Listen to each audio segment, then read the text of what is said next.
One of us might have to punt if he's not here. Okay, are we ready to go with our new high-tech system? This is our third council meeting with the new stuff. I'm getting the thumbs up from everybody. Looks like we're good to go. Madam Clerk, would you please call us to order? Good evening, everyone. Councilman Jindal. Present. Councilman Leonard. Here. Mayor Pro Tem Daly. Here. Mayor Duper. Here. We have a quorum. And just to be clear, it says mic off on my screen, but I'm green on the button, so, and I can hear myself out there. Just make sure we're good. Okay. Yes, I have your volume.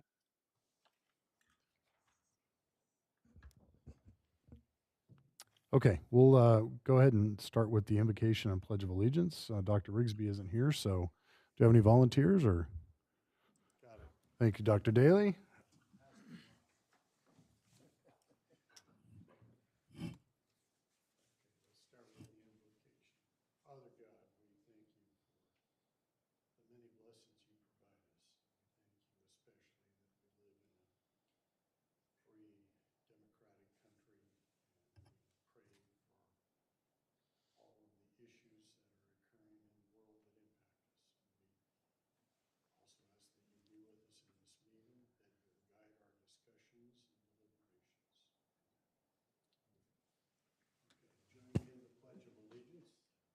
Pledge allegiance to the flag of the United States of America and to the republic for which it stands, one nation, under God, indivisible, with liberty and justice for all.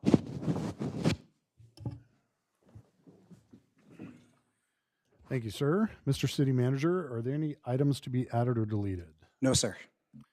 Okay, we're going to move on to the public comment part of our evening. This is public comment on anything that is not on the agenda, and I have several people that have written that they want to speak for the non-agendized items, and so I will go through them in order that I received them. And if you are wishing to speak on something else, just let us know. We can do that when we get to that part of the agenda. So, Andrea Leishman? Did I say it correctly? Leishman.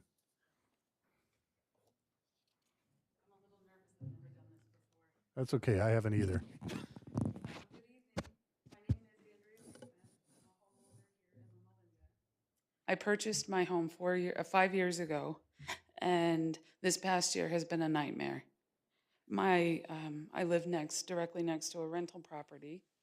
My neighbor has 4 large dogs that bark consistently and constantly all hours of the night. More specifically, it is the renter who is ignoring, not the rental owners, or the owners of the home. I repeatedly have called the city and spoke regarding this. The ordinances are 10.27, 0.020, 9.20, 0.050, 6.01, 0.030, and most consistently is 6.01.020, which regards dogs barking and crying as a nuisance to the neighbor. I came to report these violations in February of this year. An animal control officer went to discuss the issue with the neighbor. Through the following months, the situation escalated. Not knowing the proper channels to take care of this problem, I relied on City Code Enforcement Officer Gilbert Garza, thinking that he would help me. He has done the exact opposite. He did go to my neighbor and directed her how to circumvent the code so she could continue illegally boarding dogs in her home.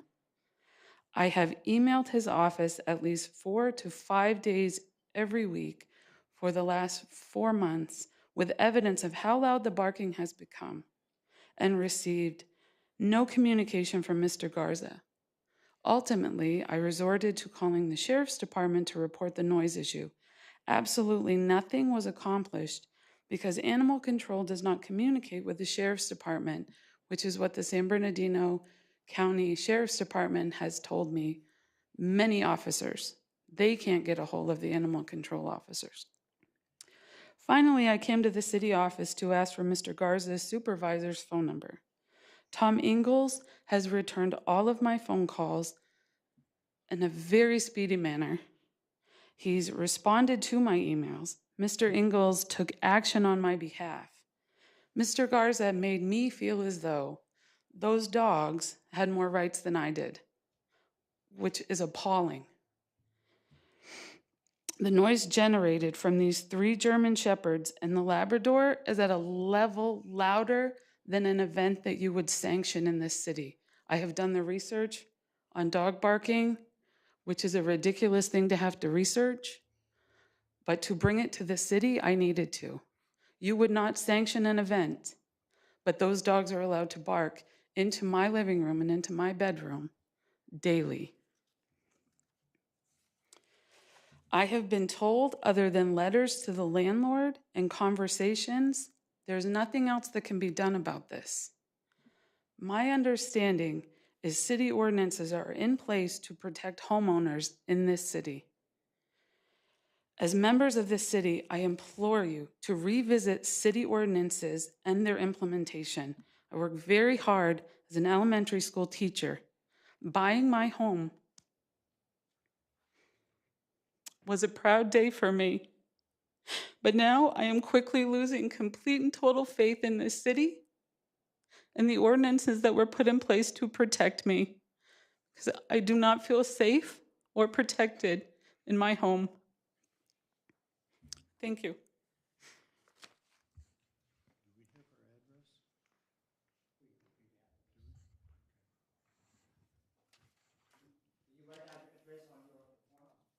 No, my email address, yes. Okay. But I promise you, if you ask Mr. Garza or Mr. Ingalls, they have all my information.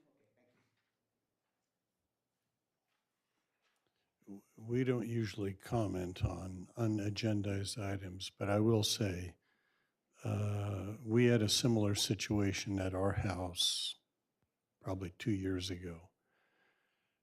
I got lucky. I talked with the owner of the dogs in the home, and we were able to resolve it fairly readily. So I know how annoying and disruptive that can be. I do. So I don't know what the fix is here, but I'm confident that the city will look into it and deal with it. Next, I have Mr. Oza. Did you want to speak in public comment, or did you want to wait for the agendized item? No, I want to just speak generally. Okay, come on forward. If we have time, we'll make comments. Good evening, Mr. Mayor, council folks, city staff, and fellow citizens. Let me preface by saying that I don't have much savvy or much expertise, but as an unofficial observer from United Nations, I mean citizen of the city, just some ponderings and some questions that I have. They've been rolling in my mind for a while. I've lived here for only 2 years, so I'm relatively new. And some questions that I ponder include, what makes my city different from other cities? What is unique about why did I choose Loma Linda? I know why I chose it. I needed a transplant, and there was a wonderful healthcare facility, and that's why I chose, and I chose to live within 5 minutes of the facility. But numerous other questions, and I know my time is limited, so I'm just wondering as to how many of us are aware of any publications or things related to the Blue Zone. How many of our elected or appointed officials were approached or interviewed by programs that have been broadcast locally, nationally, and globally related to the Blue Zones? Has our city reached out to the media outlets regarding doing stories about the Blue Zone? and our classification, our place in it. The reason why I wonder is that I'm getting calls from friends, family in Washington, D.C., New York, New Jersey, Pennsylvania, Michigan, Florida, saying, hey, you're in a blue zone. Wonderful. We saw something on television. We noticed that you're one of the 5 communities that are part of the blue zone. And as I ponder and answer their questions, I'm proud to be part of the blue zone. And I'm wondering, even our website doesn't say we are part of the blue zone, and I wonder why. Maybe it's a detriment to our city having that classification. I don't know. We may have differing opinions. Some of us may be proud. Some of us may think maybe it's not such a great thing. I don't know. But I'm just wondering in terms of our city's relevance, our place, our positioning. What are we doing? If we don't like part of being a blue zone, great, let's ignore it. If we think it's worthwhile, I see nothing but maybe apathy as an observer, and in talking to neighbors and friends around, they feel kind of as I do, that we're really just not utilizing. I think it should be a feather in our cap, at least according to me, and I welcome opposing points of view, disagreements, but I'm somewhat ashamed that we're apathetic about this. And it's of concern to me and my neighbors. And I just want that maybe to be part of an agenda item and an open discussion in future meetings. Another question that I have, I have many, but I know my time is limited. Yep. But another question, that whatever money is being allocated in a particular grouping, if that is not being utilized, at the end of the year, I presume it goes back in the general fund. Is that a correct assumption? I don't know. And perhaps I'd like to know that at some point. And if we're doing that, then the following, does that budget get reconsidered, or more money doesn't get allocated because we did not use? So these are some ponderings and questions, and I really am concerned and want to be more involved, and I appreciate the time you've given me. Thank you very much, sir. Ms. Brianna Egan.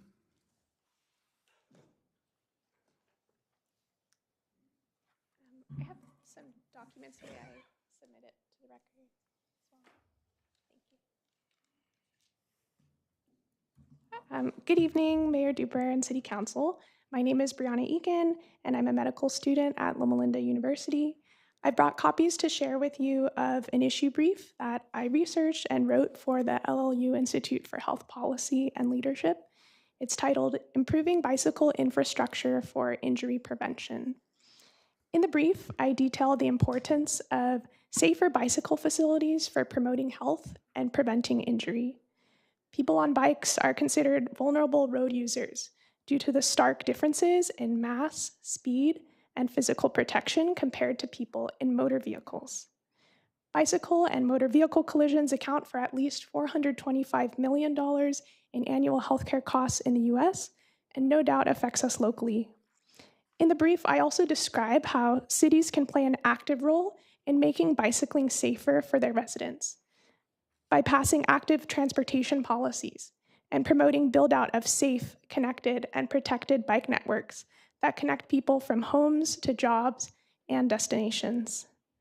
Biking is not just for recreation, it's also a critical transportation modality. Policies like traffic calming, complete streets build-outs, Class 1 and Class 4 protected lanes, and bicycle master plans are all key to promoting safer and healthier streets. I personally commute by e-bike about once a week to campus, and I would do so more often. But there are times of days and many streets that I avoid because the current facilities are not safe for me to ride due to lack of lighting and fast car speeds. I also know several students and physicians at LLU who bike to campus as their primary form of transportation, and perhaps hundreds more who would bike to campus and hospital if it were safer to do so. Implementing protected bike lanes would encourage mode shift from cars to bikes, which would reduce traffic and show that as a city, we are committed to promoting active, healthy lifestyles.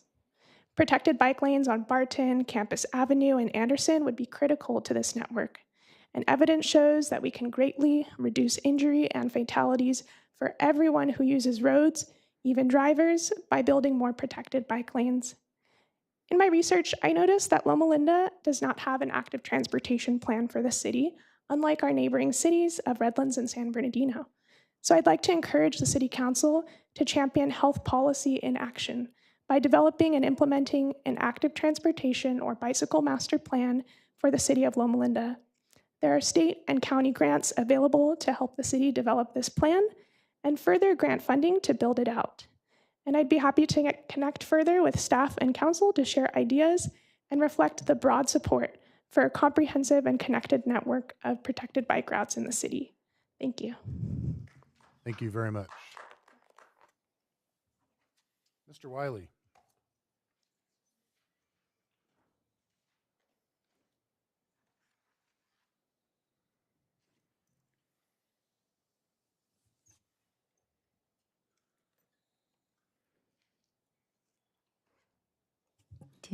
Mr. Wiley, if you choose.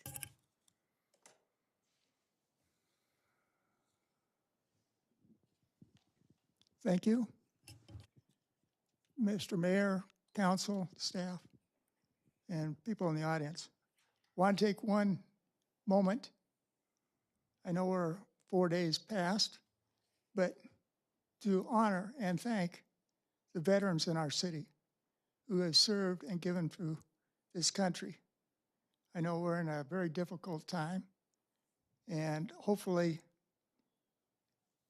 they will be thought of, ones that are still with us and those that have passed from all wars and situations. I'd like to also maybe suggest that we could start here a honor first responders day and make it an annual event, because we're losing a lot of them to other things that are not their own fault. And I think they need to be honored for that. So I thank you, and as I say, I thank the veterans for their service, and hope that we can have an annual deal. Thank you. Thank you, Dick. Thank you very much for that. Joe, Mr. Frank.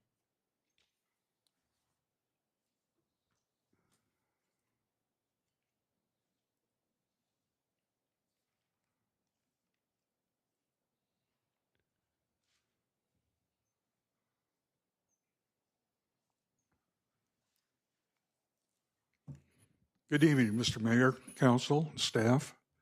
I have some questions about transparency. I've been trying to find out some information from Lennar and the city administration about the Adobe,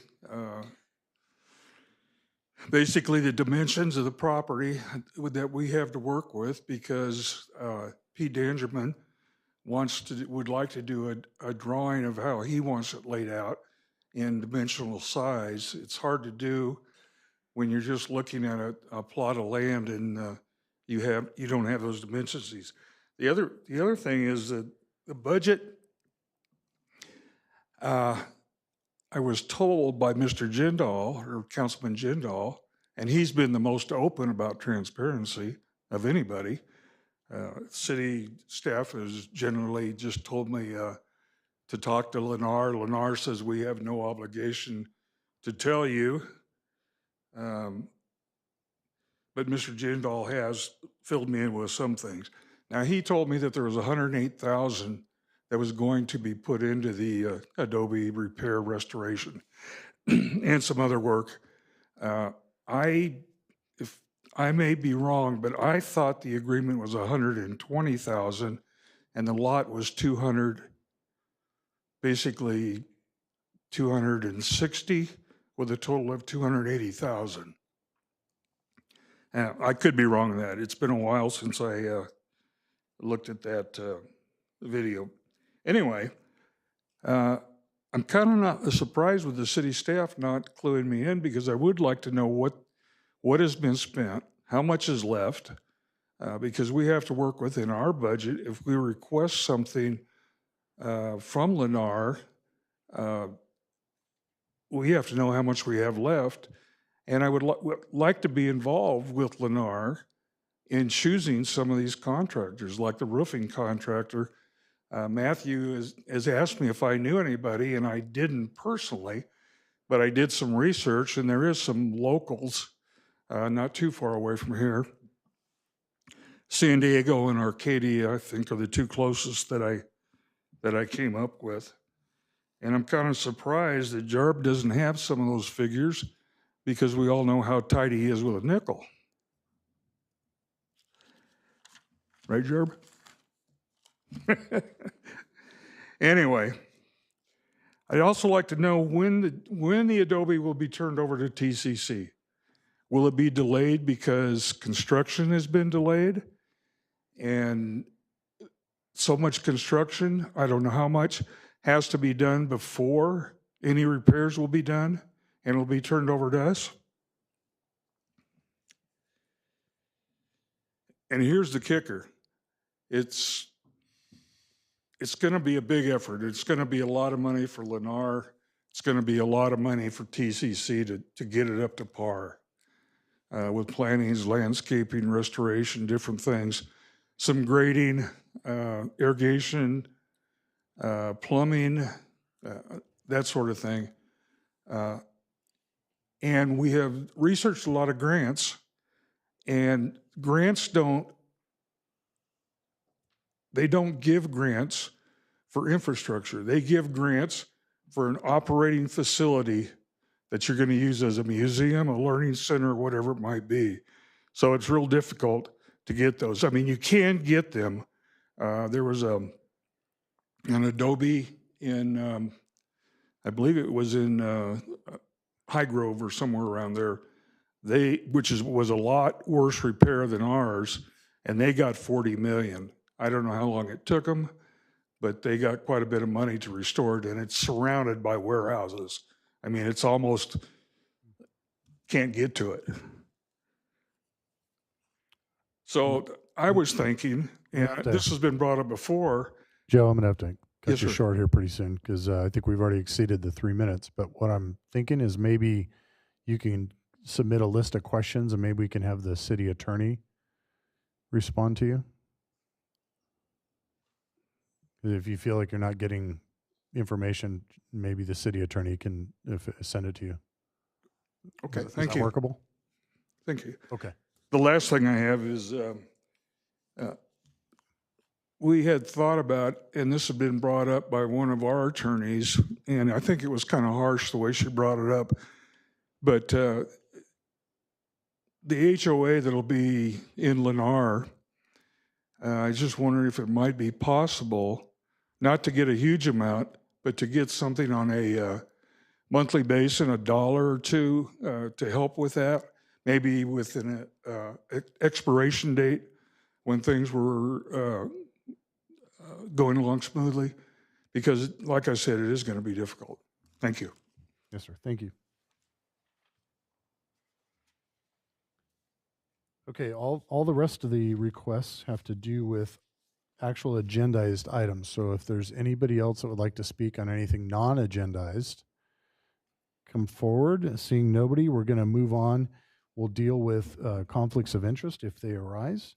So we'll move on to item number 2, or section 2, which is our scheduled and related items. And 2A is a discussion on activities and programs at the Senior Center. Mr. City Manager. Thank you, Mr. Mayor. The City Council has directed staff to investigate the program and uses of our senior center.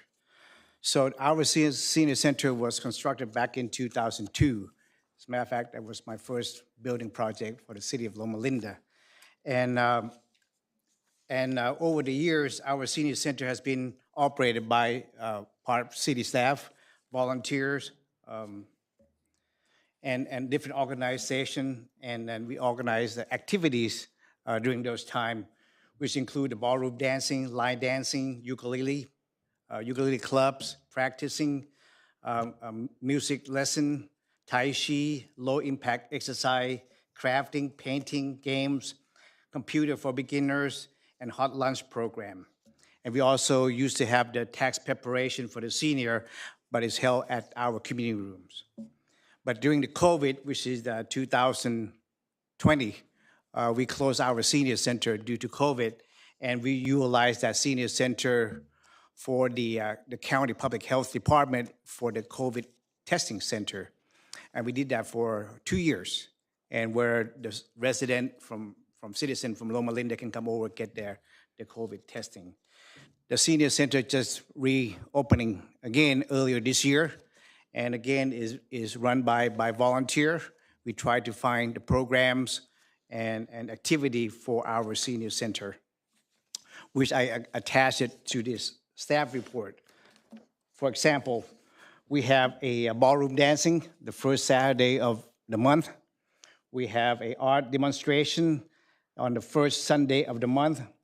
We have the frozen meal every Wednesday, where the resident can come over and get the frozen meal, or if they can't drive, the program can deliver the food. And we provide also have a light dancing on Thursday. And on Monday, we have a ukulele clubs, and also ballroom on the first and third Monday of ukulele. And then ballroom dancing class on second and fourth Monday of the month. And beginning painting on the first and third, no, every Wednesday for the painting. So we have a lot of activities at the senior center, but of course we could use more. And we have worked with different groups that try to find more volunteer to help us at the senior center. Also included with the agenda is the budget for our current years. This year we budget about $82,400 for the senior center, of which none of it is for the staffing. Okay, so, okay? So what is the $82,000? Okay, if you look on the agenda, I have a line items. For example, the utilities and telephone bill is about $26,000. The repair for the contractor services, a total of about $36,000. Janitor services, AC maintenance, and then the maintenance and other services of $10,500. So it's spelled out line by line right there. Okay, so that's my report. I'm still working with volunteer and different groups to come up with more program for the senior center. Okay. I was going to say before we get into any discussion here on the dais, we have several people that would like to speak about this. So maybe we could go through those first, and then we can have our discussion. Okay. Mrs. Osa?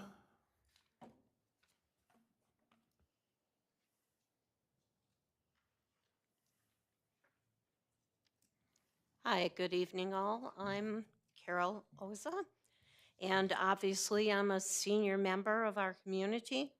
I've lived in Loma Linda now for just plus 2 years, and I'm recently retired.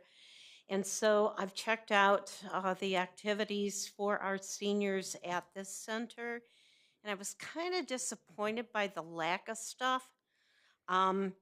I've ended up going to Redlands, their senior center. They have an active program that runs 5 days a week. They also serve lunches daily, not just frozen meals on Wednesday, which is, I totally appreciate because I have taken advantage of that. But what I'm saying is, it's like, I don't understand because our community obviously is a community of seniors to some extent.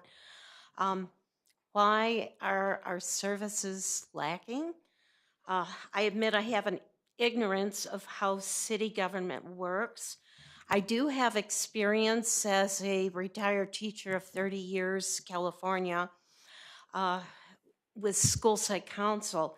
And we would have proposals that were brought to council for funding, and we would talk about it, and we would go yea or nay, and whatever would get funded or not.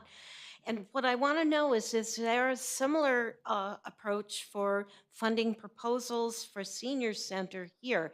I know you were saying that there is a budget for the senior center.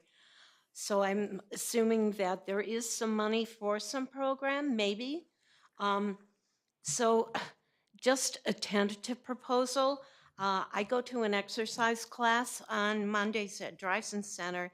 He's a teacher who comes and does adaptive exercise for disabled and would be suitable for seniors. And he would be willing, if approached, to do something like that for an hour session, maybe once or twice a week here.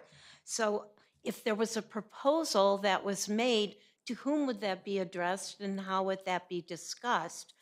And I'm just thinking of some other things. I would like to be involved, actually, and I would like to work with Mr. City Manager, if that's possible, in perhaps boosting up our program, making it more appealing to seniors. And I mean, the ukulele group is awesome. They really are. I've heard them. And it's lovely to have ball dancing and line dancing, but I think we need some more stuff. I mean, seriously.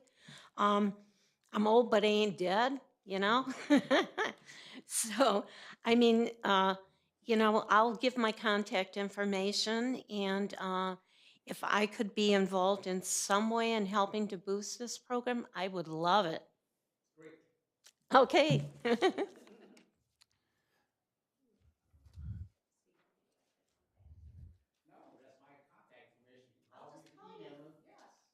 then. Thank you so much. Thank you very much. Okay, I'm thinking this is Karen. I can't pronounce with the cursive. It's Ward. Karen Wardell. Oh, I almost had it. Good evening, Mr. evening. Mayor, council members, and staff. I really appreciate the opportunity to be with you tonight. I'm actually wearing two hats. My first hat is being co-president of the Loma Linda Art Association. And Joan Smith is the other co-president. And for the essence of time, I'll let her speak to our appreciation of the city and supporting our endeavor to get the Art Association up and running again. My second hat is being a self-appointed volunteer. I recently met with Jarb. I'm a former public health nurse. And so I thought, gosh, what would it be like if I connected with the health department to explore different options that might be available to senior residents at the senior center? Maybe supporting the former people that spoke and even getting into the blue zone a little bit. So that might look like vaccine clinics. The health department has programs in communicable disease, infectious disease, preventative health, which could be health education components. So there's a whole variety of which I would be willing, with your support, I guess I'll make that proposal tonight, of going to the health department to see what might be available to offer to the senior citizens here. So with that, I'll open it if you have any questions of me.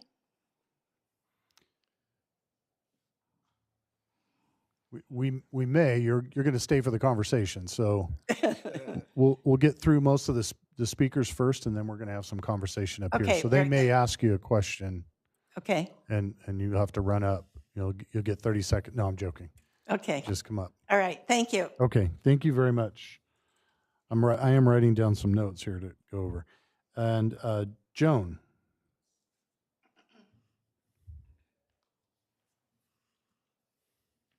I would like to thank you, all of you, for allowing us to use the Senior Center as our place where we have our Loma Linda Art Association.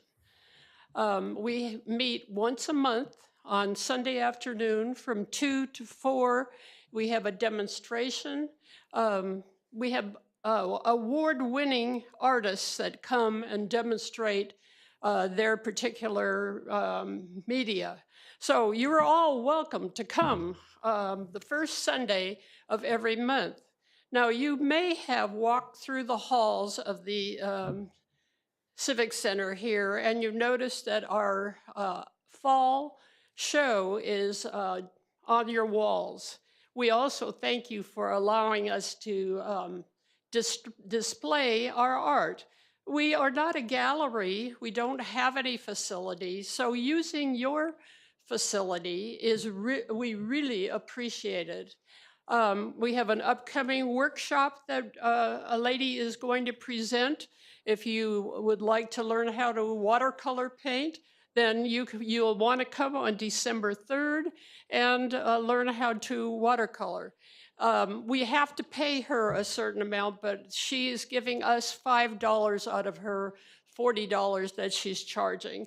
So it will help us as we grow as an association. COVID didn't help us a bit. And after COVID, we were in one place and then another place, and we finally got back to the Senior Center, which we felt like was our home. So thank you so much.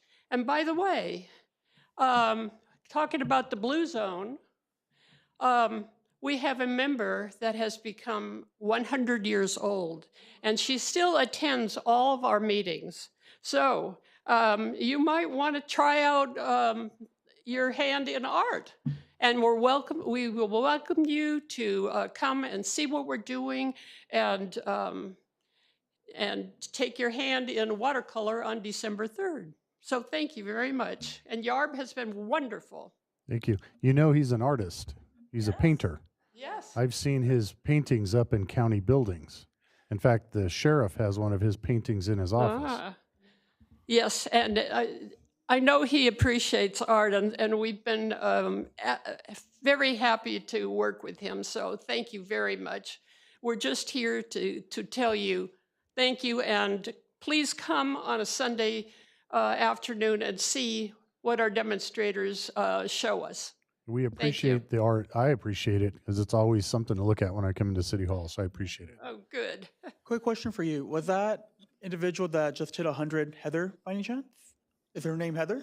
Was she what? Is her name Heather? The person that just became Helen. Okay. Her name is Helen, and she lives in the Linda Valley Villa. Yeah. And one of our meetings, we had the demonstrator meet Helen, and she had never seen her before, and in an hour and a half, she painted her portrait, which Helen got to take back with her to the villa. So I think there was an article in the paper about that. So we routinely, probably in the last 6 months, we've participated in 4 or 5 birthday celebrations for people that turned 100. Okay. So it definitely happens here in the city. I'm a true believer that if you have a talent like art, that it makes your mind keep working. And we have to make a lot of decisions. What color shall we paint this and so on? How can I make it look how I want it to look? All of those things are great for your mind. So we appreciate your allowing us to use the Senior Center. Thank you. Thank you. So I think I was the one that presented the proclamation to Helen. Her art is like out of this world. I'm really awed by what she's able to do and what she has done throughout her life. If we have the opportunity, and maybe with your help, if we can showcase some of her art over here, that would be wonderful. You know, it's just want to make a comment real quick. So I think we're done. Anybody else who wants to speak on this item? I do.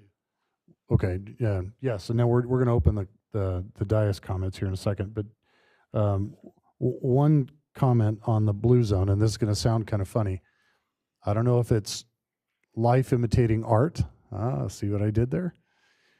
So the researcher who came up with his idea of the blue zones, he researched public records from around the world. Well, the interesting thing here, the difference in Loma Linda, is that he didn't get his records from public records. The reason he identified Loma Linda as being one of the 5 blue zones is in other countries, they track life, birth rates, death rates, stuff like that a lot more. Their governments do that more, and we don't do it so well here. He actually got those records from the Adventist Church. And it was Adventist records and studies from 20, 30 years ago. So whether or not we are actually still a blue zone, it may be some question. And so that's when I say life imitates art and vice versa. We know we go to enough birthdays and celebrations. We know people live a long time here in this city. But it was more tied to the Adventist Church and those institutions rather than a government entity. So for us as a government entity to claim that we're a blue zone, I guess anybody can claim anything, but there was only a handful of research. If I'm getting any of this wrong, correct me. But there were only a couple of handful of researchers that even kind of came up with this idea. And I know there's been movies and things. I've seen all of them. And whether or not we can capitalize on that, that'd be a question I guess we'd have to talk about. But it's a lot more of the church than it is really the government side here in this town. So that was my comment on blue zone. Sorry, let's open it up. Dr. Daly, you've been waiting and kicking me under the table. No, that's fine. Jarb will tell you that my wife is a retired pediatrician. She retired in February. And I've been trying to find things to keep her occupied since then, because if she's not occupied, she's got projects for me to do. But the bottom line is she has gotten into online watercolor painting, and she loves it. And now she's got a little network of friends. So she will plug into this. And her name is Karen. So I'll make sure she's there December 3, and then she'll engage with this. I promise you. What's that? She should be there at 12:30. Okay. All right. I'll make it happen because I'm watching football on Sundays anyway. So, yeah. No, that sounds good. This is good stuff. I appreciate the input. And the painting class is every Wednesday from 10 to 1 at the senior center. Well, you've got all her contact information, so she's waiting to hear from you. So she listens to Jar better than she listens to me, I think. But anyway. Can we clarify some stuff? I want to talk about one other thing. So some larger cities have city health departments. Those are pretty rare. There would be cities like Los Angeles, San Diego, San Francisco. So we don't have a city health department, so everything is done through the county health department. Okay. I just wanted to make sure you knew that for purposes of volunteering. And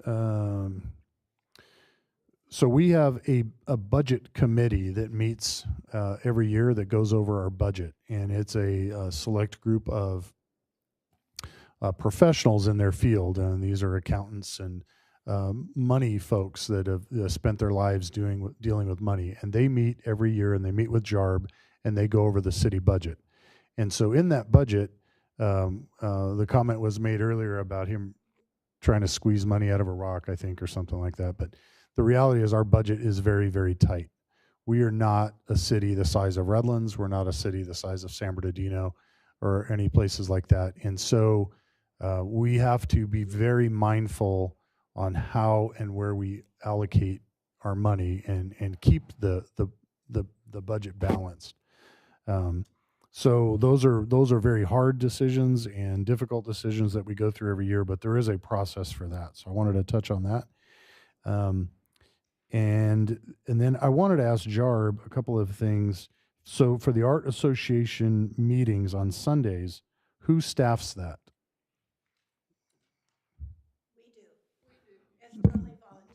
But we have to have city staff there to open and close the building.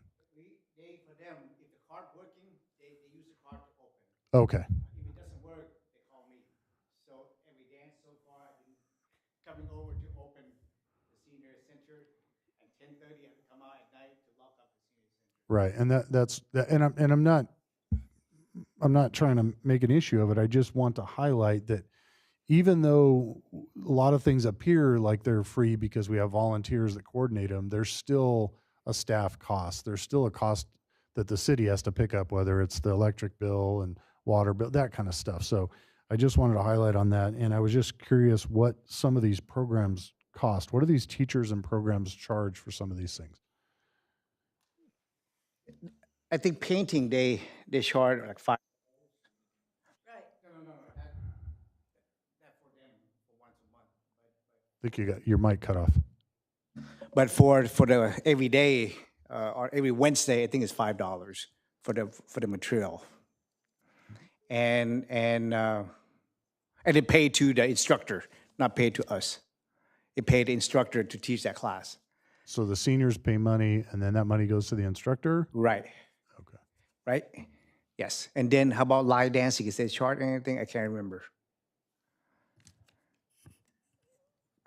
None of the classes at the senior center, they pay no fees to the city. Yes. They can use a facility for free.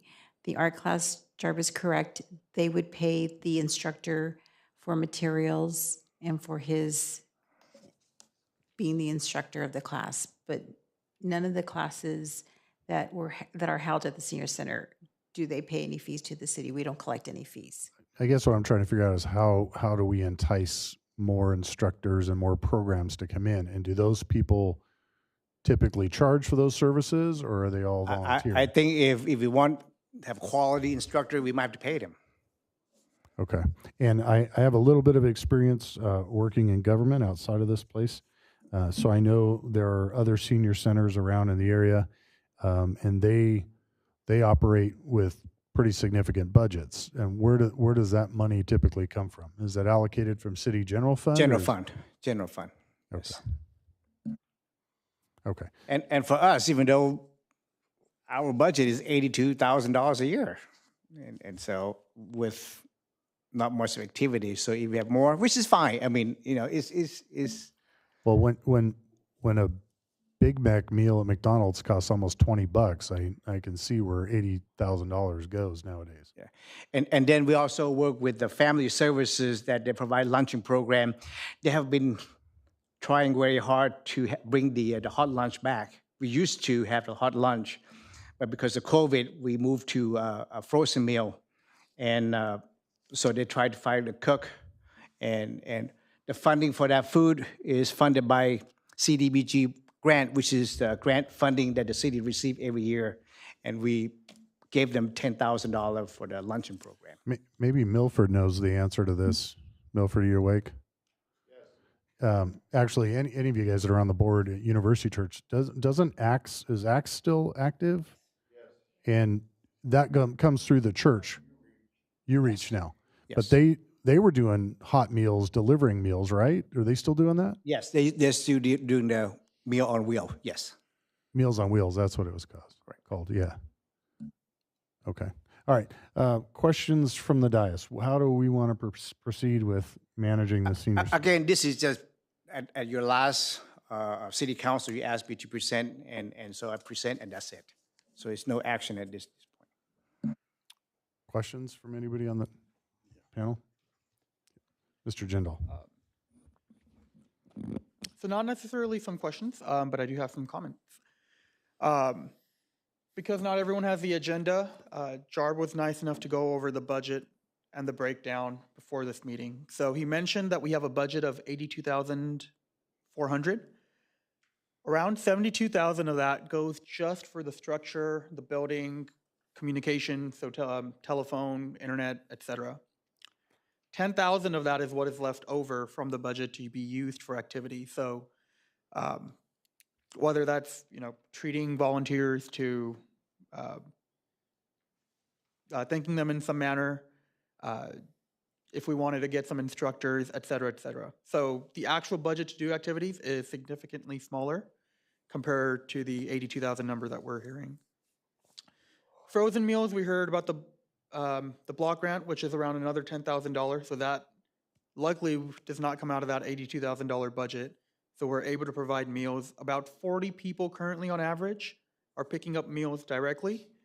And then we heard about the ACTS program, which is delivering meals to people that are not able to drive.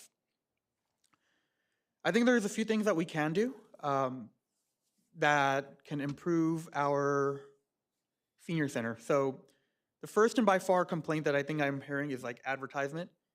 And this is in multiple different parts of our city. So we have not traditionally had the best advertisement of what we are doing compared to someone like Redlands.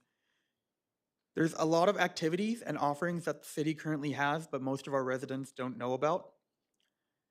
However, I think that's going to get better in 2 weeks when we launch our social media program. So we're going to be having a Facebook and Instagram, TikTok if we're lucky, but I know that's way more work. I think that's going to help with the communication piece of reaching out to just not only our residents, but the community at large. So whether that's, what do we offer at parks, what do we offer at the senior center, et cetera. I think that's going to go a long way. There was a comment regarding the blue zone and the lack of advertisement / communication regarding that. When I went to our city planner Lorena's office today, she has a whole bunch of great ideas that could help with that. So how do we promote the blue zone? Whether it's having pamphlets, brochures of these are businesses that cater to the blue zone, or even having a sign that shows that we're a part of this great community. So needless to say, some of that is yet to come, and we're still working on it. Second is how much we're offering at the senior center. So when I go through JARB's packet, I see that Redlands has 50 activities they do compared to the number of activities that we have. As we mentioned, there are some advantages. They have a way higher tax base. Not only is the city funding it higher than we are, but they're also charging for more of their activities than we do. We don't have that big of a budget, but I think there's still some opportunity here if we can work better with some local nonprofits to get some volunteers. Really thank both of you, Karen and Joan, for offering to help there. And if we can get a few more of these, I think it's going to be a great opportunity for us to extend the different offerings we have. It's not going to happen overnight, but I think if we start now, over time, we'll build a pretty substantial senior center with the resources we have available. Needless to say, I think Jarb has mentioned that he needs help. He's doing a lot of these activities alone. So I think Jarb is open to having some consultation, whether that be by a group or even by individuals, to decide, this is the direction we want to go. These are some of the activities that are really popular within our community. And then we can look at how we can potentially bring them into our senior center. Great comments. Thank you. Anybody else?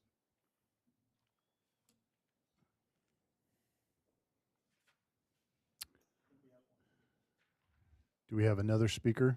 Mr. Oza, come on up.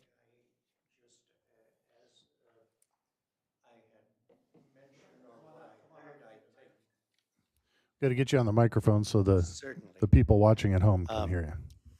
At least if I recall it correctly, what I heard last time, that we used to have some kind of a group that suggested, but what I heard was that we're doing so well that we don't need a group or feedback from others, since I guess our activities are par excellence, is what I heard.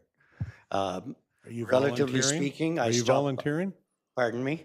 Talk is cheap. Are you volunteering? Yes, last time too I volunteered. And I said, why don't the city council appoint an advisory committee to give feedback? I stopped by at 2 centers just this week, and here are their brochures. They list a bunch of resources. We are not even listed as one.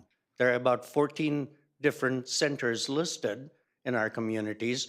Our name is not even mentioned in there. There was a young high school student doing a research project on the blue zones.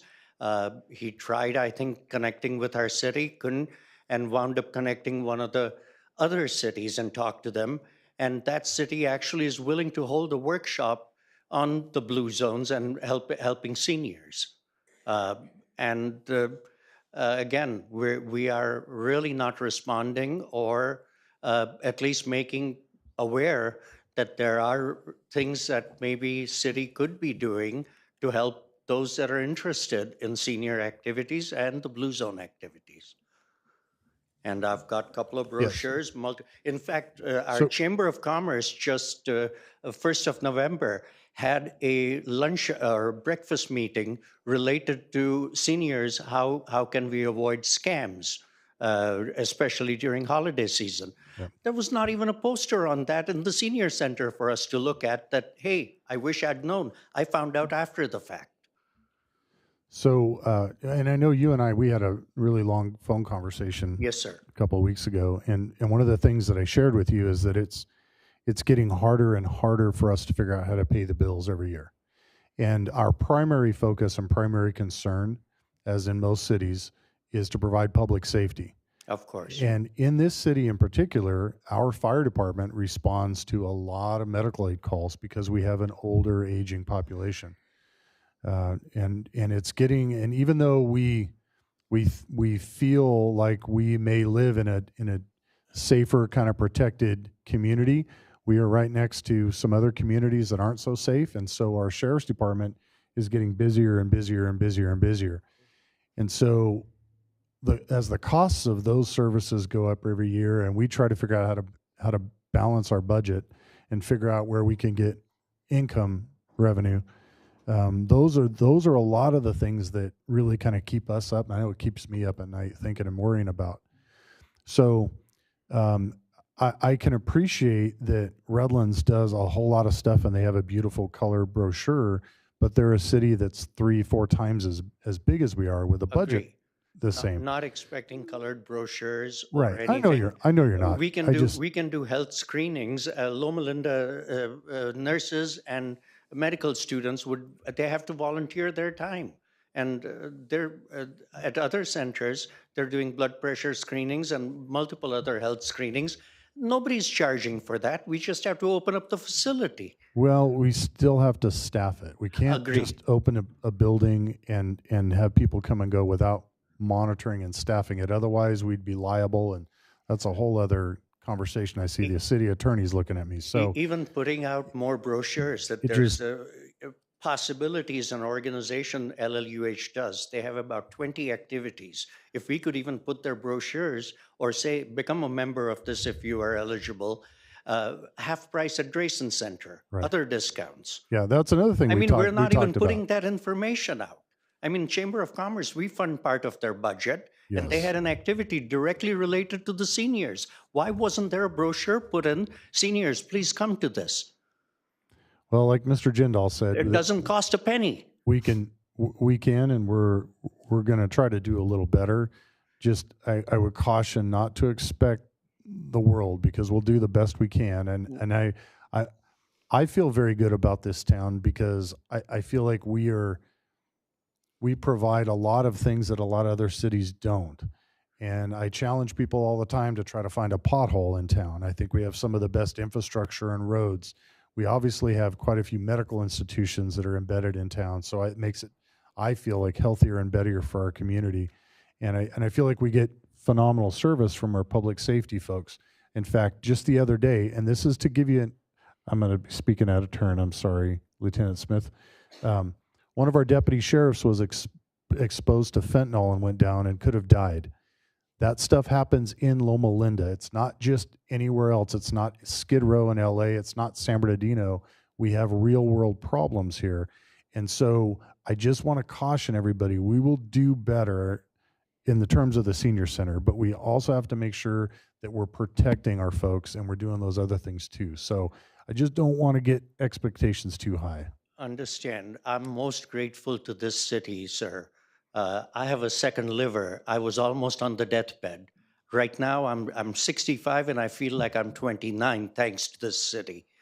Am I grateful for this? Absolutely. Good. Do I want us to be more of a community? Yeah. Am I willing to give my time? My wife is willing to give her time. I've talked to others who volunteer at the seniors center. Yes. And there is a lot of disappointment. And to say that we don't even need an advisory board for a senior center, that's ridiculous. Redlands actually, just talking to their coordinator, invited me to be on their advisory board. And I said, I'm not even a resident. And they said, still come on over, even we'll have you just as a non-resident member of our advisory board. I just went and got fingerprinting done. I'm willing to volunteer my time there, and they took me as a volunteer. There's another 2-page ad in one of these magazines for volunteers, and they've got some kind of a grant to give just communicating with fellow seniors, and there's stipend involved too. So I mean, we're not even advertising what neighboring communities are doing. I bought 5 brochures from each of the community to put it tomorrow at our senior center. Why aren't we getting that as a city and So- putting Mayor, out this information? Hold on. So, I would like to maybe hope that this is more of a regional thing anyway that we need to be doing. And so you can go and you get something at Redlands you may not get in Colton, you may not get in Highland. I know for a fact that Highland Senior Center doesn't even operate in the city of Highland. It operates in the city of San Bernardino. And a majority of the folks that come there come from San Bernardino, even though Highland is the one paying the bill. So it is kind of a regional thing, and I think you got to kind of pick, and I'm really glad Redlands is open like that. I appreciate them for doing And that. I just talked to the coordinator at Redlands, and he's willing to host a Blue Zone workshop or a symposium or a seminar, whatever. We can invite professors. There are multiple universities I'm and sure research Redlands, going I'm on sure Redlands would aging. love to capitalize on that. Unfortunately, like we talked about earlier, it's not their data. Yeah. And that data set came from a very specific group. So good luck, Redlands, doing that. But anyway, Mr. Jindal. I think I wanted to one end more with the request, comment sir. that we're going around in circles about this, but it seems that there is an interest in the community to have more offerings. So if we can take in that feedback, however it would be most conducive, whether that's an advisory board or another manner, so we can get these ideas and slowly start to see what we can actually implement. Is that something we can? Okay. Cool. All right. So are you proposing something? Do we want to bring some? Is there interest here on this board for that type Again, at this point, we just started back up after COVID. Before we go to the board, let me work with my staff, my group, and volunteer that willing to work. Let me do that first. A lot of people come in with the comment, but I need the people that will help me do the work and come up with the solution, not, so let me do it first before we get to the committees. Fair enough. Okay. All right. I think we have got some direction, and we'll wait and see what comes in the next couple of months. Okay. Moving on to Section 3, Item A, which is our consent calendar. I have questions on 3G, H, and I. Okay. I have a Just question on questions. 3M. So G, H, I, and M. Mr. City Manager. I and M. Let me just ask my question on 3G. What is telemetry panel? Okay, yeah, so it projects out data, but. It's the brain for the wells. Is the brain for, to operate the water system, Yeah. we have the wells, Yeah, we have the reservoir, right, we have the pumps, we have the valve in the meantime, in between. Think of it as like a toilet, at your house, the water come in, which is the pumps and motor to pump the water up from the ground, okay? And then it sent the pipe into the reservoir. And then you have a little ball inside of the tank to, when the water meets certain level, it shut off the water, okay? Oh, So this is telemetry is a brain to communicate that, hey, and we have what happened is our water system is a little more complicated than the toilet, but it's similar concept. So we have the different wells, different tanks, and different pressure zones, so where to send the water to. So that's what the telemetry panel are for. so this is Richardson well number 3. That's not a new well. We've had that. Correct, one for a while. correct. So the panel is old. We just need to replace them. Okay, and what about the other panels in the other Oh, yeah, wells? I will come back when the time comes to start replacing them. Okay, Yes. all right, got it. H. So 10 gigabyte bandwidth circuit. gigabit. Okay. Kyle's come on over, it's IT. Okay.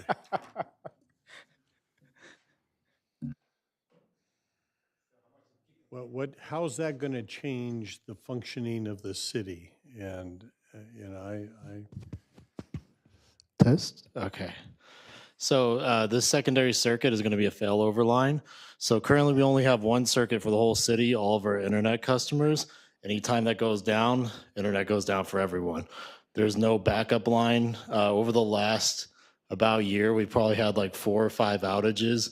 We get bombed with tons of calls all the time to take care of it. So this is going to enable us, as soon as that line goes down, this one will pick up. Also, we can utilize it as more bandwidth that we can start selling through LCCP to more customers. And then also I have a design that 1/10 of that is going to the city's internal network. Currently, we only have like 100 megabyte down, 100 megabyte up. This is going to get us to 1 gig down, 1 gig up. and that'll cost us $3,500 a month. Correct. So it's a month-to-month contract through CalNet, though. So it's through the California Department of Technology. They pre-negotiate all these contracts. This specific contract, it's on the lower side for a 10 gig a month, but we are paying because it's month-to-month for the agreement. So anytime we could just cancel it, which that's the uniqueness to the contract. I figured it'd be a good idea since we're this coming in Q3, Q4 of this upcoming year, we're going to start pushing LCCP pretty hard. So we're trying to get our foot in the door to have some options to help expand speeds for everyone. Okay. I don't present a very high threshold for understanding all of this stuff. You understand? Oh, When yeah. I see extra $3,500 a month, I can try to understand it. Yes, correct. Thank you. No problem. Thanks. And I think we're good. 3I. Help me understand what a sewer lift station package is. Okay, so currently we have a sewer lift station at the end of Juanita Street. What is that? What happening is when you have a sewer line that below instead of gravity flow is too low. Yeah. So you have Oh. to pump it up Okay. to a certain Okay. elevation and then gravity right. back down. Hey, Saying it flows downhill, is that what you're saying? Correct. I'm on board now. Okay. That's all I need to know. Okay. And for a nominal fee, we can pump it to your house. Okay, M. All right, this one was hidden a little. Sounds very interesting. So are we adding 11 stops where a bus is going to stop in our city? No, this is existing bus stop. But what happening, it doesn't have shelter or it doesn't have a concrete pavement underneath. It can have asphalt.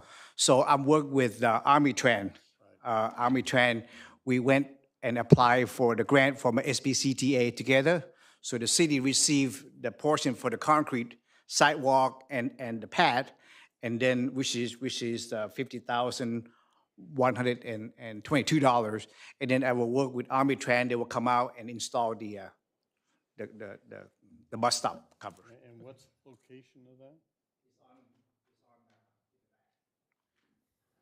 Can I ask you what prevents people from setting up homes in our shelter?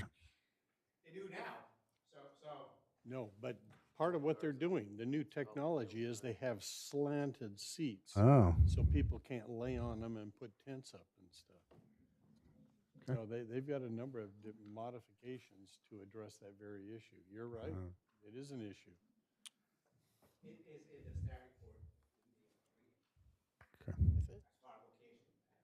Okay. did that answer? You good? Yeah, one follow-up. So not as exciting, but still pretty exciting. For these bus stops and shelters, I've seen some other cities have artwork. So they have, I don't know if it's volunteers or how they do it, but they decorate these places. Is that something that we would be able to do? Doesn't have to be all 11, but Yeah, I was going to say they We belong have to more Omnitrans. artwork in the Loma Linda shelters than any city. You go down around the medical center and the VA hospital and so forth. That's kind of the bright and shining star of the kind of artwork that they put in there. Now, you're right. The smaller shelters, they're doing other things.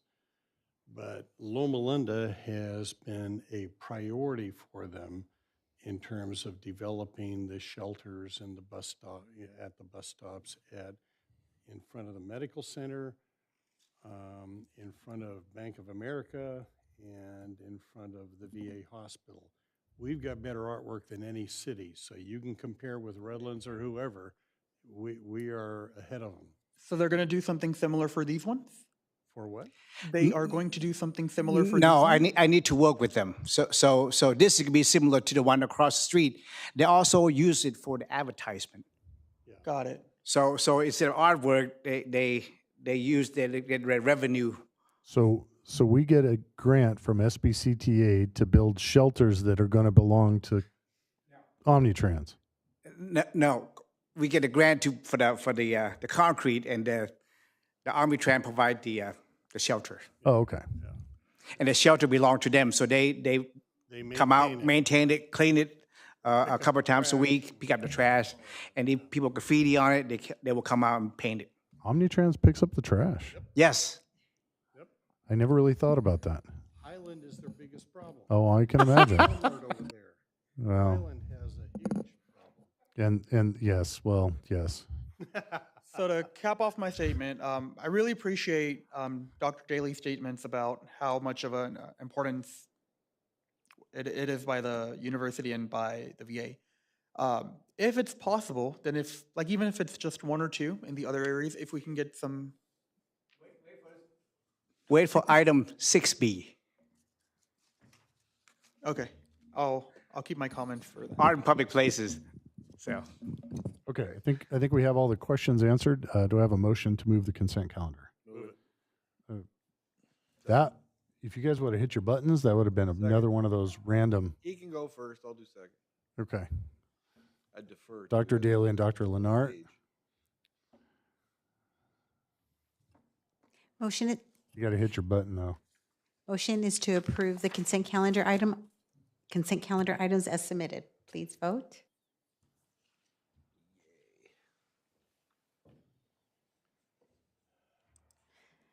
Motion carried unanimously. Thank you very much. When I see the screen again, okay, there we go. Section 4, item A, old business. We have adopting Council Bill O2023-02. This is the second reading, title only, right? Yep. So do we need any other comment or entertain a motion on this?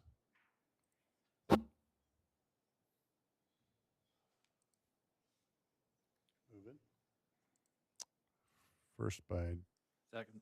Dr. Daly, second by Dr. Rigsby. Motion, excuse me, motion to adopt Council Bill O-2023-02, waiving the reading in its entirety and reading by title only, the ordinance entitled, An Ordinance of the City Council of the City of Loma Linda, California, approving Development Code Amendment Number P23-139, which amends Title 17, the zoning code of the Loma Linda Municipal Code, by standardizing administrative processes, expanding permitted land uses, modifying fence regulations, and correcting certain inconsistencies and outdated language throughout the development code. Please vote.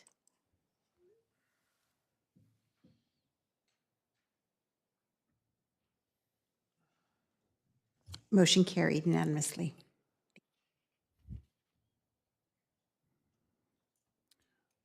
Okay, on to section 5A, Historic Commission member appointments.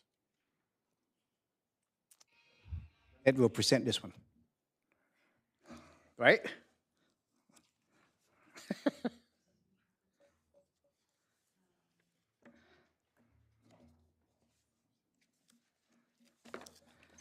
Where's 5? I do have. Yes, so what happened is we have one vacancy for the senior, for the, One vacancy and 3 expired terms. correct, correct. So we have one vacancy because, is it Georgie Harshin? Yes, Mrs. Georgie Harshin passes away, so we have one vacancy. When we have one applicants who apply for this seat or this position, and then Mr. Scott Hepburn is here tonight. And then we also, in addition to that, we have 3 commission members that their term expire. So then the city will contact, I'm looking at, you will contact all 3 to see if they want to continue. Yes, they've all been contacted and all of them are going to reapply to renew their positions. Because it's beginning to look like the historical commission, they're too deep into the history, and we're not going to have any left. So we have. Who are the 3 that are remaining that we've contacted? Currently, it's Chair Michael Stewart, Mr. Joe Frink, and Mr. Dr. Kaufman. Who? Dr. Kaufman, he live off. Does he still live here? Yes. Well, Oh. Okay. and Mr. Hepburn submitted a request to speak also, so I don't know if you want to come up now. I don't think you have to. No, I just wanted to say thank you. Thank you all for this opportunity, and I appreciate it, and it's an honor. Thank you. All right, get to work. Well, yeah. Preserve our history. We need it.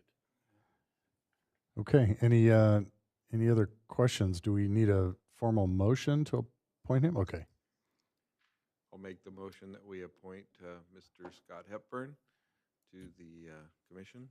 Okay. Can I actually add the other 3 to reappoint them, or you want to do that separate? Well, we have to publish that. I published a notice of the vacancy, the terms expiring, and to open it up for applications. So we have received actually 4 applications, which I will bring back on the December calendar. So the notice is allowing individuals who are interested to apply. I think the deadline was November 22nd, and at that point, the applications that are received, I will provide to the Community Development Director, Lorena, and to JARB to review, and then we'll present it to the City Council for appointment. Okay, I'll just move Mr. Hepburn. Tonight is just for Mr. Hepburn. We're not accustomed to a backlog of applicants. As That's much your as I issue. love talking about the historical commission vacancies here. Okay, was that a second, Mr. Jindal? I had a comment. Okay, go ahead. Oh. Okay. So my comment is that in the time that I've been here, we've had more changes to this commission, whether it be lowering the amount of members that the commission has or appointing different people than every other commission combined. I would recommend / like to see if we can potentially consolidate different commissions. We have very enthusiastic and active people scattered amongst different commissions, and I think some of them want to be more active and some of them don't want to be as active. I do not know if consolidation is the right way, but if there are some commissions that have overlap, then potentially combining them so we have like really, really strong commissions instead of ones that that people drop out of every year. And having said that, I'll second this motion. Okay. And I'll just further comment. Knowing that sentiment, I think that's the city manager's concern with adding another commission for the senior center, is that we have historically had challenges keeping these things filled. So that's correct. And I appreciate all of them, but we used to meet every month. And toward the end, I completed the task, and so we moved it to every other month. Like Milford can attest it to, and now sometimes we move it every quarters because we run out of things to talk about. So something like that, I think, could be like an ad hoc commission, which we have for a set amount of time. Historic commission, I think we need to have it for a longer because there are a lot of development projects happening, which is why I'm saying I don't know if this could be combined with anything else, but if we can, we might want to look at who's really active in these, who's passionate, and then maybe just have one commission instead of you having to spread yourself thin. But what's happening is the people that passionate about historical, they want to be on this group compared to Mr. Milford here. He liked about transportation. That's why he on the traffic advisory committee. And we have people that like to walk out on the trail. They're on the trail committees. So that's why. So transportation and historic commission are completely different. Do we have like an arts commission? Do we have anything? We have park and beautification committees. Cool. So that might be something more similar to, like if we were to combine those. I'm not saying this is something we have to do, but if it makes sense, then we might want to consider consolidating, just because I know everyone's spread very thin. And I'm going to say no to that, as Councilman Daly attend the park and beautification committee, because when we have a baseball season, when we have soccer season, it can be pretty hectic. And they almost act in a quasi-judicial process. The stressful meeting I go to is when the Pony League and the Little League and Oh, boy. yeah, that's where I earn my keep. And yes, there's a lot of work, but I'm happy to do it because these committee members really want to be part of that committee. So if they, like Joe and Dick, they're both on many committees, so more power to them. So I'm okay. Yes. All right. So we have first and a second. Motion is to appoint Scott Hepburn to the vacant seat of the Historic Commission. I will take a vote.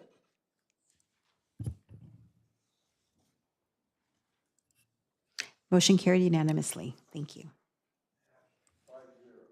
Congratulations. Anything else you want to be on? All right. Thank you very much. Okay, section 6, reports of council members. All right, you know what? Reports of officers first. Okay, the first one. Can we show the slide, please? We have a good news. The city finance department received a certificate of achievement for excellence in the preparation of our city annual comprehensive financial report. And yes, we go through a lot of detail, Joe, with our budget. It's line by line items. We spend, our finance department spend a lot of time with doing this budget. And we, in addition to staff, we also have a meeting with the budget committees twice a year. And we have workshop with the city council where we go over all the budget. And the comprehensive annual report is a big, thick booklet in addition to the budget book. So that I have to thank you, Sonia and her staff, for spending a lot of time doing those two reports. Another big thing is, this is not the first year we received this award. This is the 19 years in a row that we received this report. Before, they used to give us one plaque when we received this award, but they get tired of giving us one plaque every year, so that used to be one per year. But because we received so many of them, now they gave us one plaque with the year, the little dot, to show that we have been receiving those 19 years in a row, okay? So this is the big deal, and I want to let the city council and the resident know that city staff and finance department have done a lot of work with regard to the budget. Okay. Next. Jerk. Oh, I'm sorry. Thank you. Good evening. I just wanted to thank our department, specifically Anna Briones, our senior accountant financial analyst. She has put a lot of work and a lot of effort into compiling the report. And Kavita Prasad, accounting specialist one, she has also done an immense amount of work compiling all the statistical information and any other report that's required, coordinating with all the departments. And I'd also like to thank the remaining people in our department and all the other departments that have helped out in providing all of the information that's required in the report. So I'm very grateful for everybody. We have a really good team. Thank you. Okay, next, tonight seemed to be an art night. So I want to update you on art in public places. It's coming.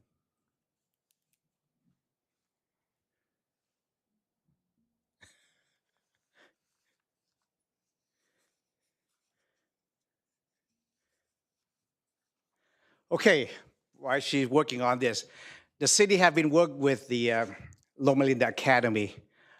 We started the art competition where we asked the student in the middle school, elementary school, and high school to participate in art with regard to city of Loma Linda. So we receive a lot of artwork from the student, and we have the judges, which consists of the member from the park and beautification committees, the staff from the planning department, the artists who help us put this together, and then myself.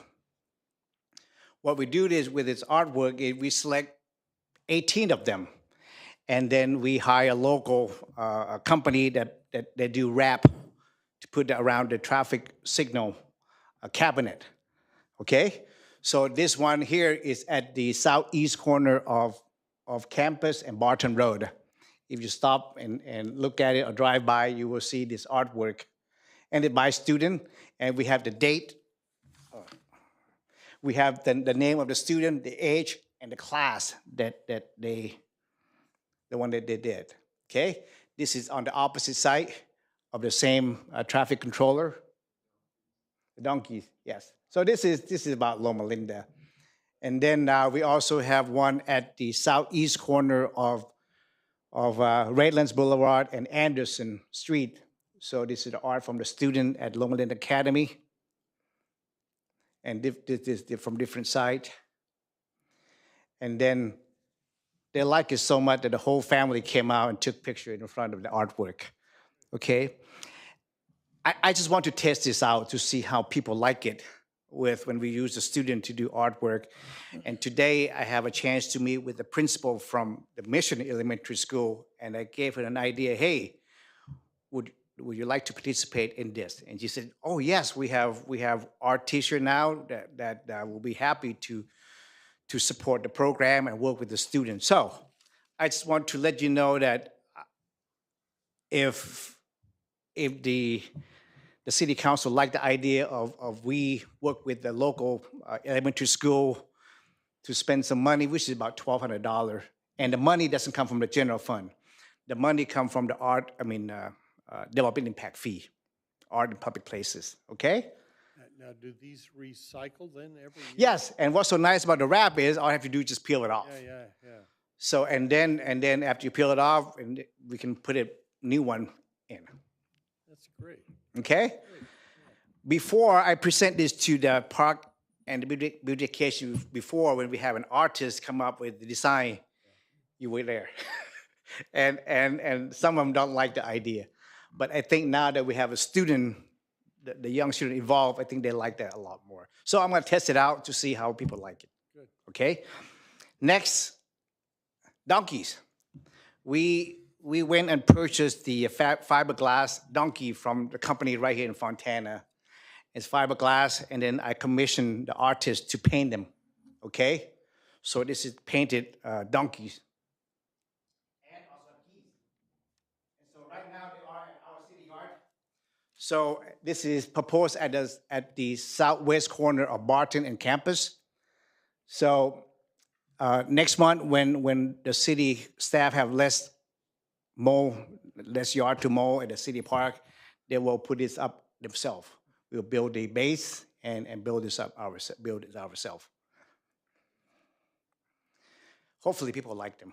So this is virtual, right? Right. What your proposal is? Yeah. Correct. I would suggest connecting that one back together. Okay. Yeah. I don't get it. So this is on opposite side. So the artwork is from looking south, and that one's looking north. I know, but look at the top. The donkey on the left, the tail and backside is not connected. It might be a fish. This one? Yeah. No, this is a geese. This is a Oh, that's a that's a two geese right there. Oh, Looks like a fish. I thought it was the tail. No, I'm sorry. See that? I need better glasses. That's the Okay. Yeah, I get it. Okay. yeah. Two. A goose. We have one or two geese. This is walking from the VA. Yeah, They the walk VA all the way geese. over there. The VA geese, yeah. I've got neighbors that would add a couple elements to those donkey pictures. But Yeah. So this is another one that we propose to put at the median in front of the Barton Road and Newport in front of the post office. Maybe we need 3 German Shepherds. Hey, again, this is coming. This is coming next month, and Councilman Jindal, and with the wrap is we're less expensive, and if I can work with Army Tran, we can put that up somewhere. So okay, that's my report. Cool. Go ahead. So my original comment was regarding the bus stops and shelters, and I think you touched on it somewhat. I'm just going to reiterate that if we can work with them to install some of this artwork around those places.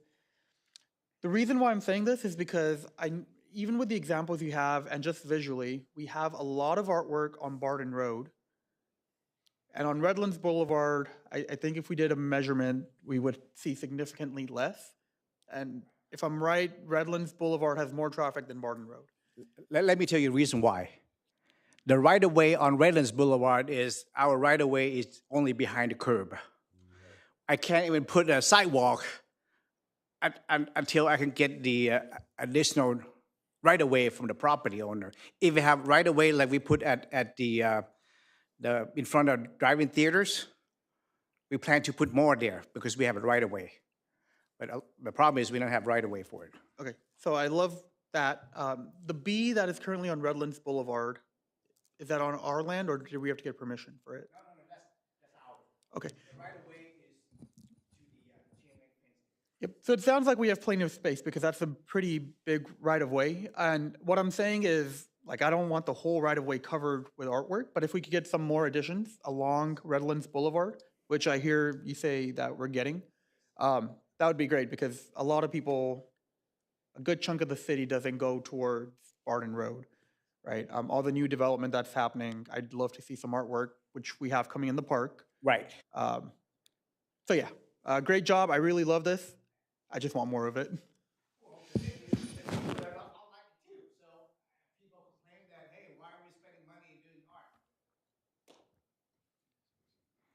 I think we should spend more money on smoothing out Redlands Boulevard. that is a problem. It reminds me of San Bernardino when I drive there. Not that bad. But It's in the plan for this year. It's bad. It's very bumpy. Okay. Was that it, sir? Anybody else? I just wanted to commend our fire department, Loma Linda firefighters, and the Firefighters Association. They've been doing a leadership academy with some young youths from Mission Elementary School, and they've been going out and mentoring them and working with them and bringing them to the fire station, and they've really got a great project going, and it's pretty phenomenal. We have some phenomenal public safety folks in our city. Our firefighters are just top notch. Very, very proud of them. I can't say enough about that. And I've personally met with the principal there at Mission, and she's a phenomenal educator and very excited, wants to be a part of this community and do whatever she can. So I can see a future with them being involved in a lot of different things. Yes, and she did came to our last traffic advisory committee.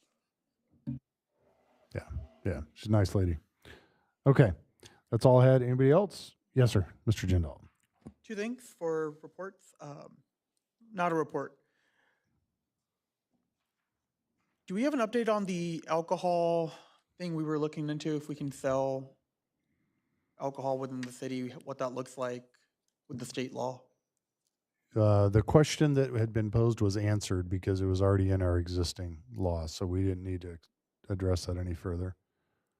So we have an answer for it? So that development was authorized to do what they were to do because we looked at that law that we were looking at and it didn't apply.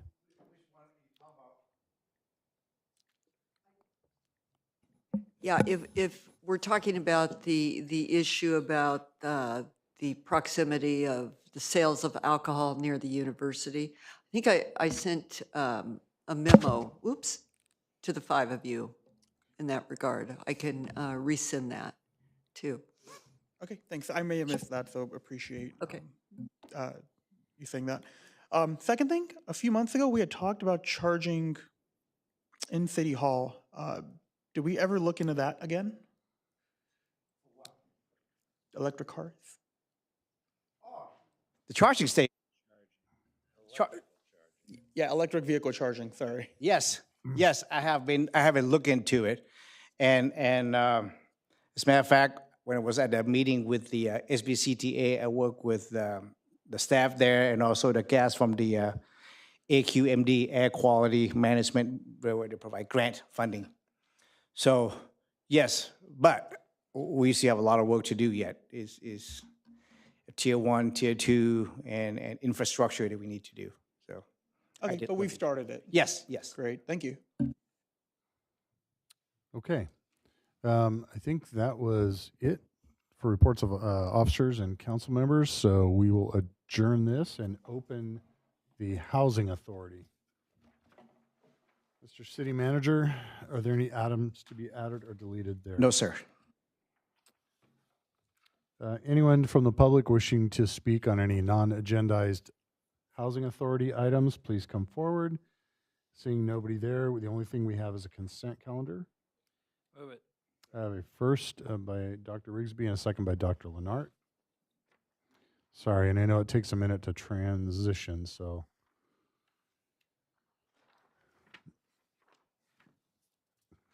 Our clerk has to close the other process and open up a whole new agenda with the new system. I'm sorry, that was Councilman. Dr. Rigsby and Dr. Lenart.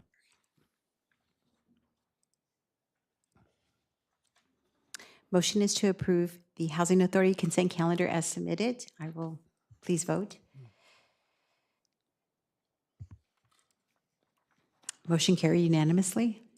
Thank you very much. Are there any chair or member reports or reports of officers? Seeing none, that will close that agenda and we'll open up the successor to the redevelopment agency agenda. Are there any items to be added or deleted here? Anyone from the public wishing to speak on a non-agendized successor agency item, please come forward. Seeing nobody there, the only thing we have on this agenda is the consent calendar. Move it. Another first and second by Dr. Rigsby and Dr. Lenart.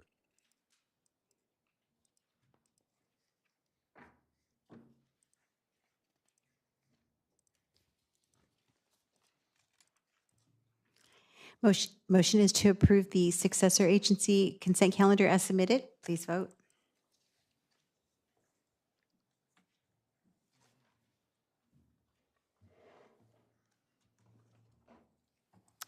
Motion carried unanimously. Thank you very much. And that concludes our meetings and we'll be adjourned.